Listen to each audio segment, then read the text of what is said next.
know we are living by our love, by our love. Yes, they'll know we are living by our love. You may be seated. Well, today's message is based on the powerful work of Dr. Martin Luther King Jr. Now, tomorrow our nation celebrates the anniversary of his birthday, and our church is marching in the parade here, the march here in New Braunfels. And there's something very powerful about this man who is well educated, certainly a great writer and inspirational speaker, and for the great work that he did. Now, he was quite inspired by the great work of Mahatma Gandhi, who used the practice of nonviolent protest to change a nation. And in the early work of Dr. Martin Luther King, he brought that technique to change our society. And from his work, we're going to see how this wisdom inspires our life today. So we'll start with, from his book, Strength to Love, in 1963. The ultimate measure of a man is not where he stands in moments of comfort and convenience, but where he stands at times of challenge and controversy. Now, I don't know about you, but when I wake up in the morning and everything is perfect, and I love everybody, and everything's just right, I don't want anything to change. I want to stay that way forever. No problem. But the question is, how do we stand when there's chaos, when there's challenge, when we disagree with others, or we look in the mirror and we say, This is a sign of how's it going in here, to recognize what's true in the moment when there's challenge. And we're going to learn more about some of this wisdom of what we can do by turning to possibly this letter from Birmingham jail on April 16, 1963. We know through painful experience that freedom is never voluntarily given by the oppressor. It must be demanded by the oppressed. The minority is always going to have to take a stand for what is right, because it's not going to be freely given. Whether it's our parent or our boss or the superintendent of schools, anyone who's got power over us is not going to freely just give that freedom to us. And if something's happening in our society or in our community that's putting a power over other people, it is the mission of those who are oppressed to stand up and say, this isn't right. Stop. Or let's reevaluate this situation. He also wrote from this same letter, injustice anywhere is a threat to justice everywhere. We are caught in an inescapable network of mutuality, tied in a single garment of destiny. Whatever affects one directly affects all indirectly. So at the same time, we recognize and know this truth in unity. We're all one. And what binds us is the oneness of God, which is love, which is peace beyond our own understanding. So peace when things are shaking, when there's chaos happening. Sometimes if it's all happening right here.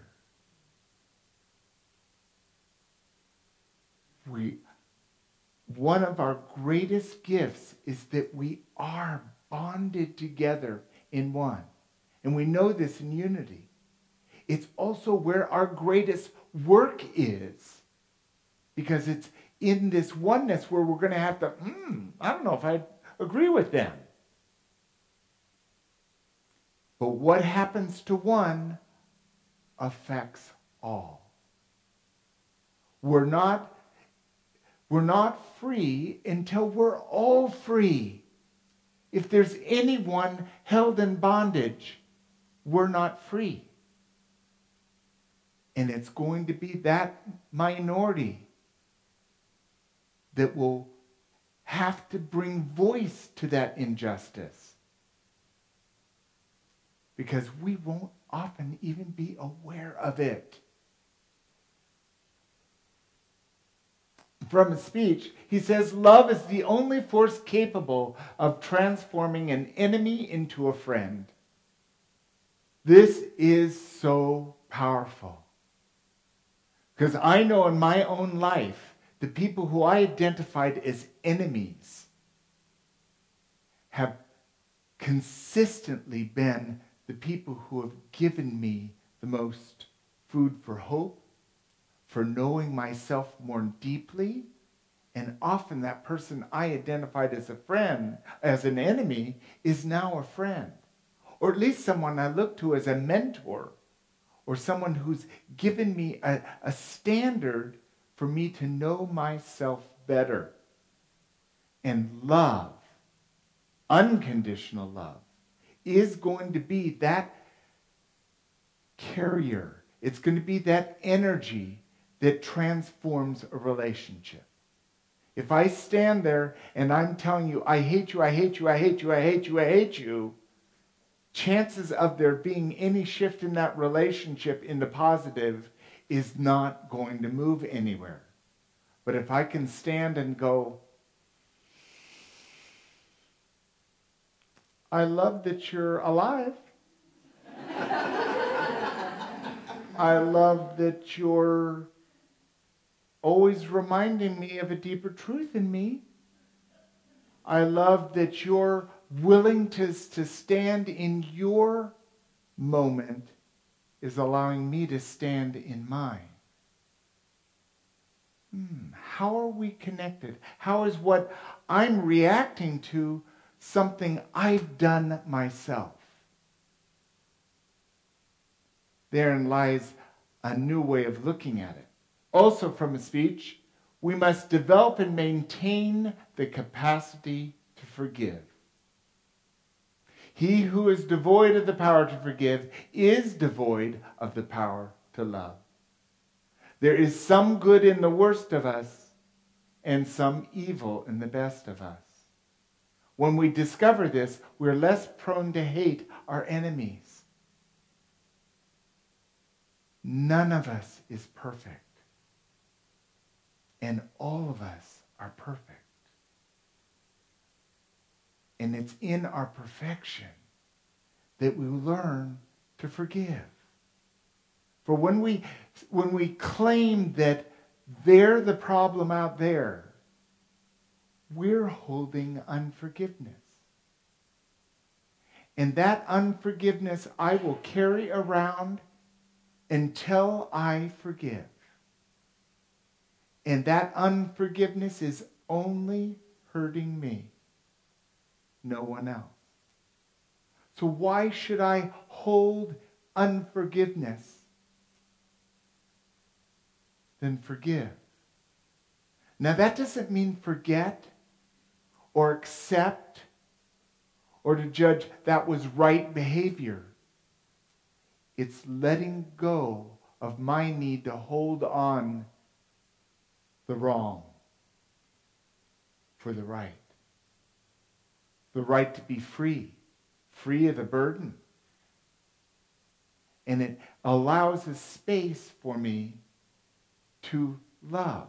For when we forgive, it opens our heart to love. That's why when we're holding forgiveness, how much love can I have?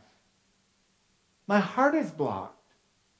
And when I forgive, I open it up to all possibility. We must learn to forgive.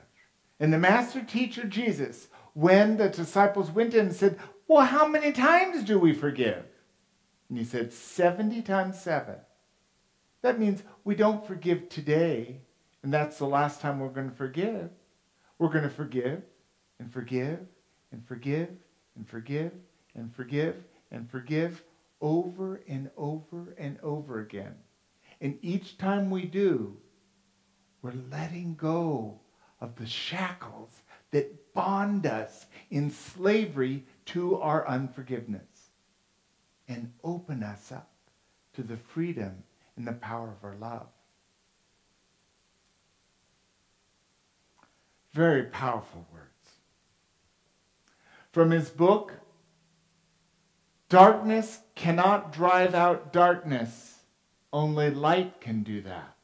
Hate cannot drive out hate. Only love can do that. If you're in a cave and there's absolutely no light, you can have your hand right in front of your face and you won't see it. And nothing's going to change that darkness until there's light. A flashlight, a candle, a headlamp, and all of a sudden the darkness vanishes. And that's what happens with hate when we introduce unconditional love. It vanishes. For we can't hate someone if we're loving them. We can disagree with them, but we can't hate and love at the same time.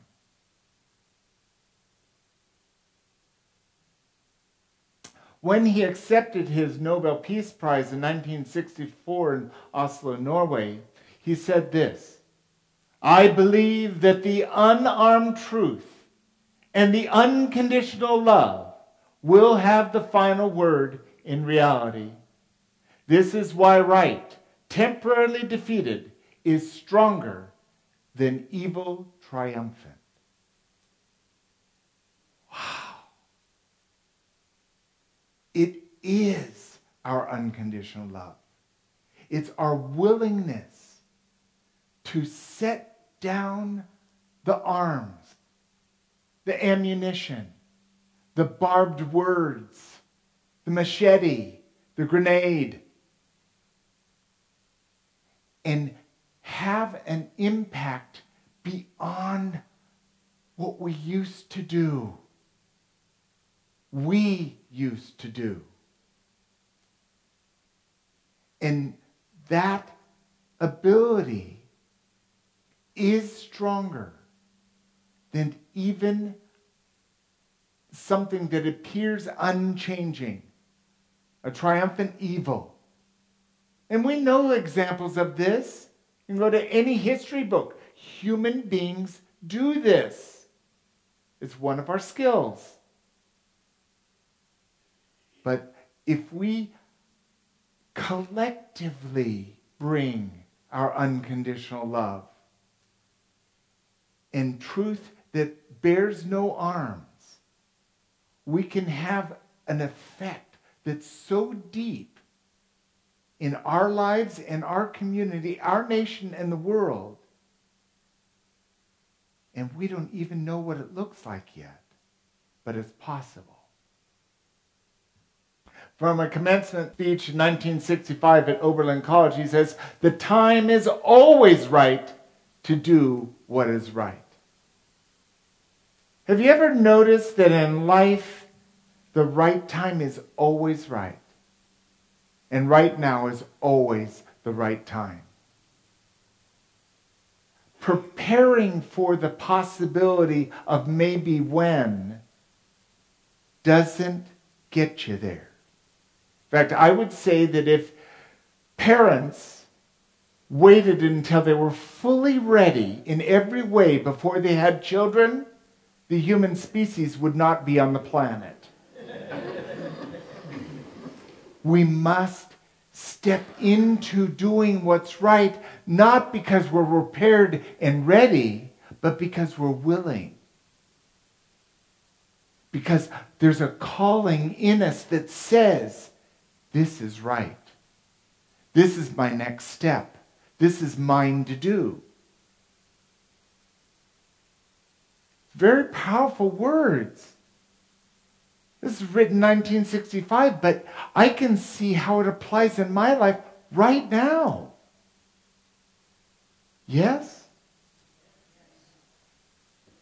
And then speaking to students at Barrett Junior High School in 1967 in Philadelphia, he said, be a bush if you can't be a tree. If you can't be a highway, just be a trail. If you can't be a sun, be a star. For it isn't by size that you win or fail. Be the best of whatever you are. Be the best driver on the road. Be the best filling your car with gas. Be the best person in your family. Be the best person in your community. We're being called not to be spiritual giants, not to rise up and be the leader of the masses. How about just taking care of me, myself, and I in relationship with you and you and you? If we plan out everything we're going to do, we're going to plan short because God is so big. And we're being called to be the best we can be right now.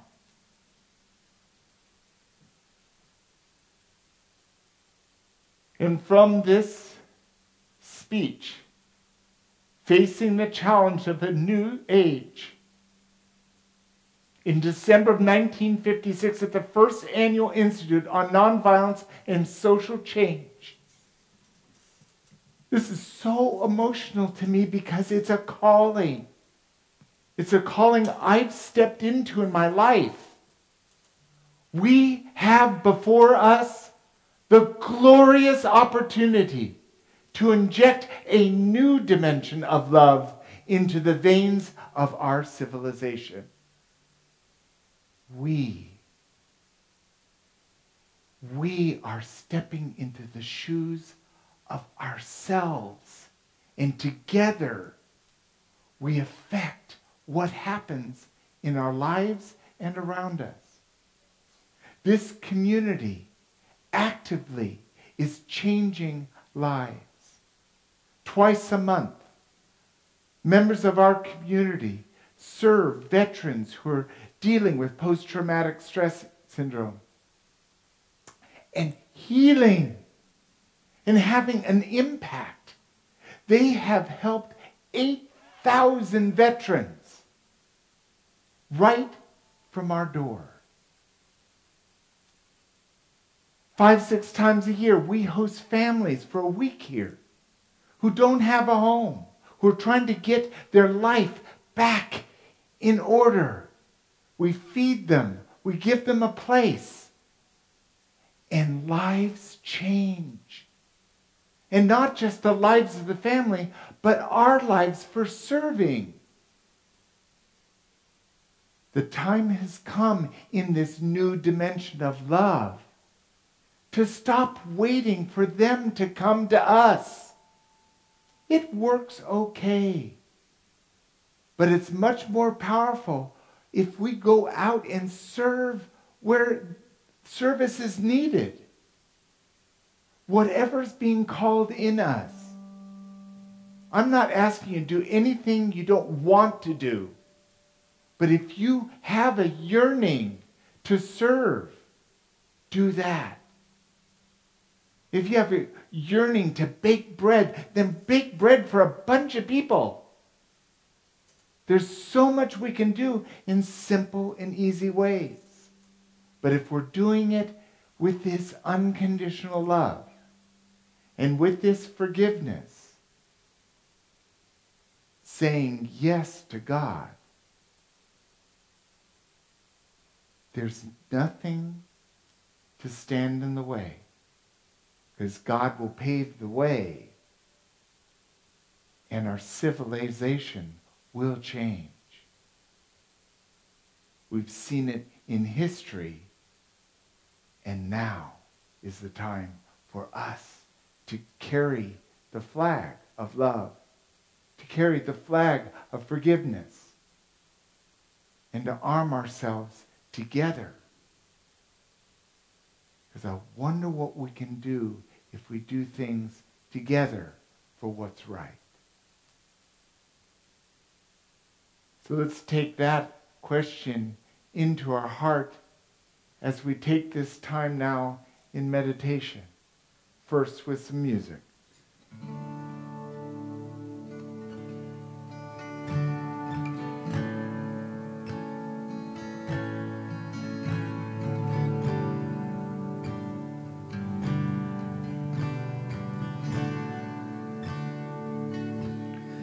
Lord, prepare me to be a sanctuary,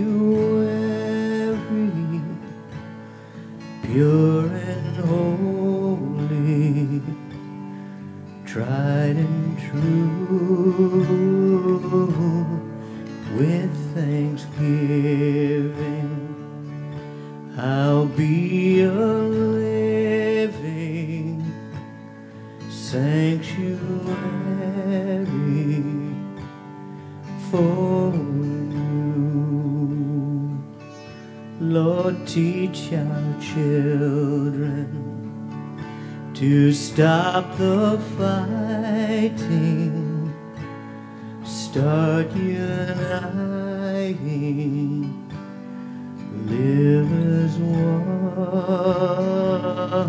Let's get together, loving forever,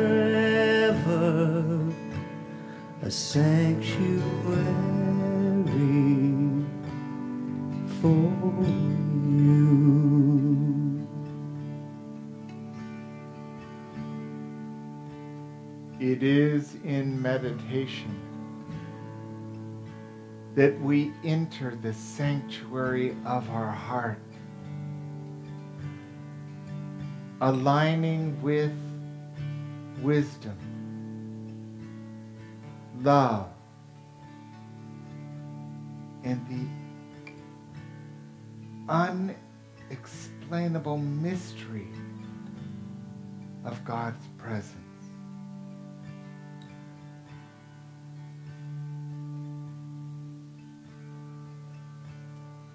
This wisdom is closer to us than our own breath.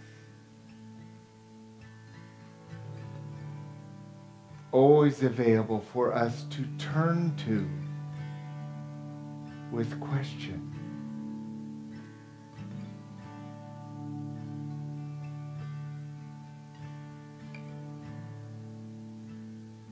We will need to open ourselves to having time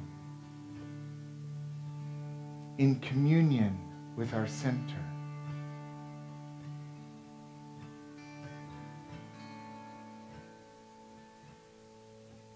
We always know what we need to know.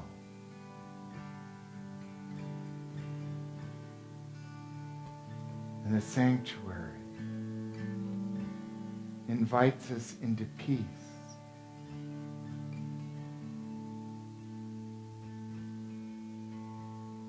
The question may arise, what do I need to forgive?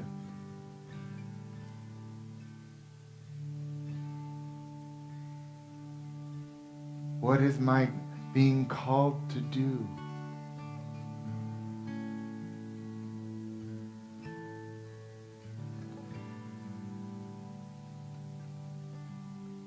What is mine to do?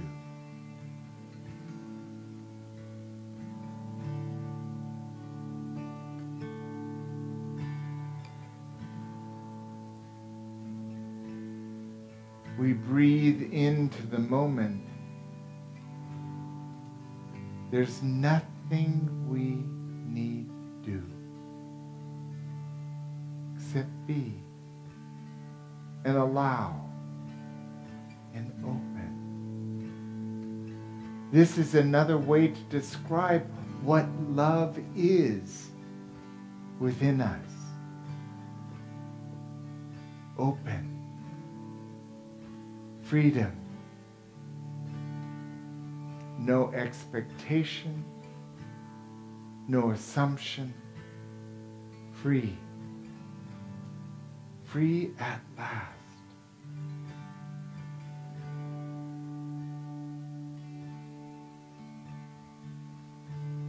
The veils of doubt, of fear, of lack drop away.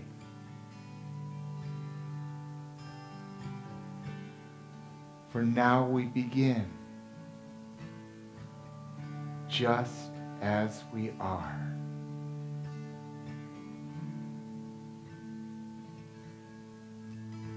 And so as we take a moment to go into the silence, let's bring ourselves to this center, free, open, available,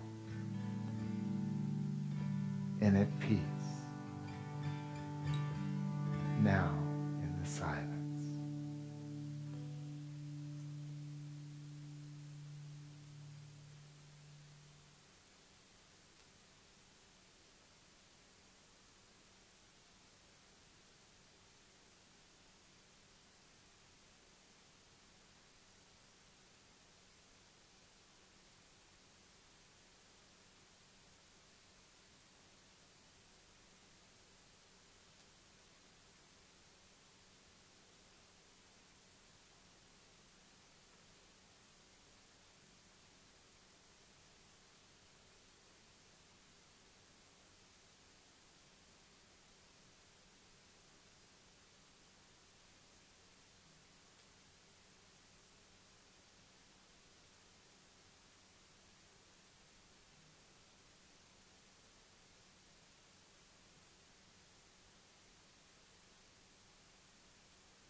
Dear God,